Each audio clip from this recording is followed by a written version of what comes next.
Hey everyone, welcome back to CyberSecurityTV. Today we gonna discuss about the IAM policies. In the last couple of sessions, we have been discussing about the different, different components of the IAM, and one of those is the IAM policies because you need to have policies in place in order to restrict the access or maybe give a granular access control to the resources to the users. So today we're gonna talk about like what are the IAM policies, there are some pre-built templates, how you can create your own, and how do you validate the policy as well. If you're an auditor or something, and if you want to check the security of your if of the AWS account, then this is how you can do it. Now, the first thing we need to talk about is what are these IAM policies. So the IAM policies are this document that states one or more permissions, which we have usually seen. With the IAM policies, you can define which resources can be used by whom, and then also you can define who can use it based on several conditions, which we will see in a moment on the dashboard. The one thing you always remember, the explicit deny is always overrule the explicit allow. So if you have two policies to the user, one with the allow and one with the deny will override the allow policy. So that's how the AWS works as well. So, and that's a good way because by default you want to deny all the access and only allow the access if that is required. There are pre-built policy templates mainly categorized into three sections. One is the administrator access, where you have the admin access with all the access, including the user management. Then you have the power user access, which is more of like an admin access. The only thing different is you do not have the administrator access in there. And the third one is the read-only access, where a user can only have a read-only access and cannot do administrator activities. Now, there are multiple ways you can create the policy. Like you can use the policy generator, or you can write from the scratch. You can use the existing one and make the changes. We'll see all those examples when we go to our AWS console. But you can attach more than one policy to user or a group at the same time. As I said, if you have attached the explicit deny and the allow policy, then deny will override the allow policy. But yeah, multiple times you will have a condition when someone or DevOps has assigned multiple allow policy to the user or to the group, and then you will need to make sure whether these policies are in compliance or not.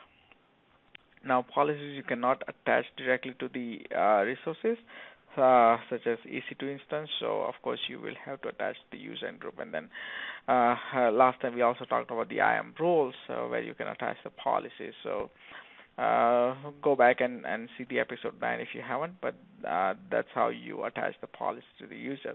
Now, let's jump on to our AWS console and see how we can create the policy. All right, so this is our IAM policy page under IAM, and as you can see, there are a bunch of policies created already, right? So you can pretty much see all the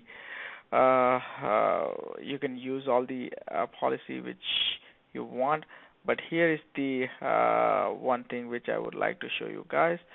Is about the so all of the policies are written in JSON format. Now here it's pretty simple to understand. Like this is the administrator access, and it says effect allow and action star on any resources. That means star means any resources in action. Any action can be allowed. So that's why it's an administrator policy. Now, if you go back, there is a way you can also create the policy. Now, to create the policy, first you can choose the service, right? So you go here, you choose which service you want to allow the access to. So, for example, let's search for EC2. All right.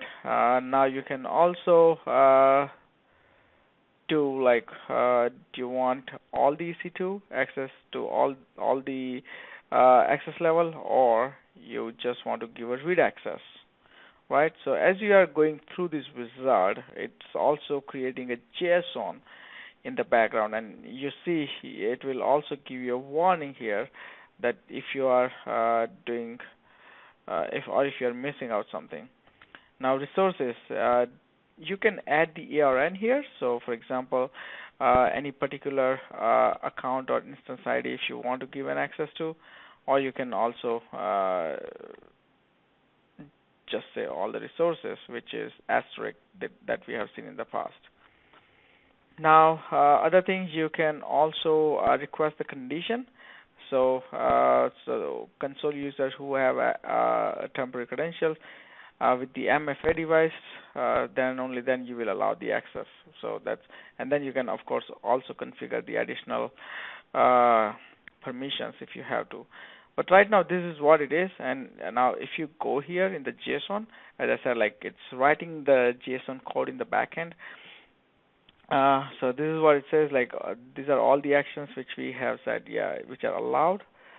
But there is a condition, Boolean, if exist, multi-factor authentication present. So the user who does not have multi-factor authentication on will not be able to have access to these services.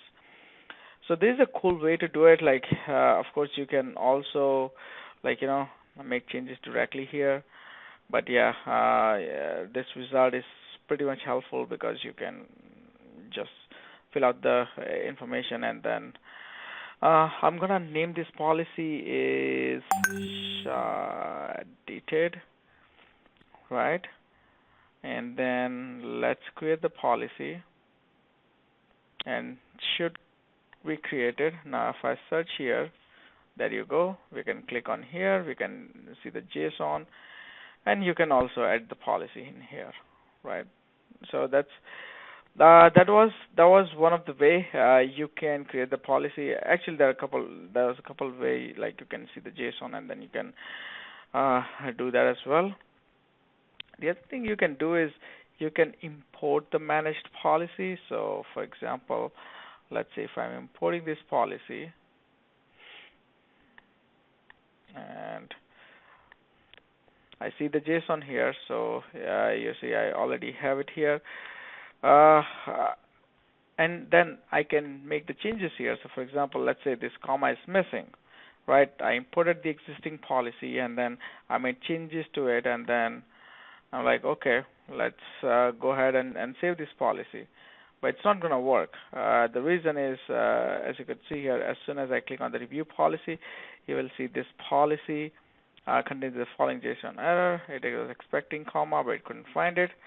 So that's why now you put the comma here.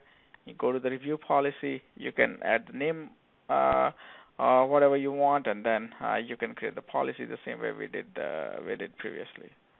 Right. So and this is because the administrator access pretty much give you like summary, what access does it have. Of course, I'm not gonna create this policy, so let's hit cancel.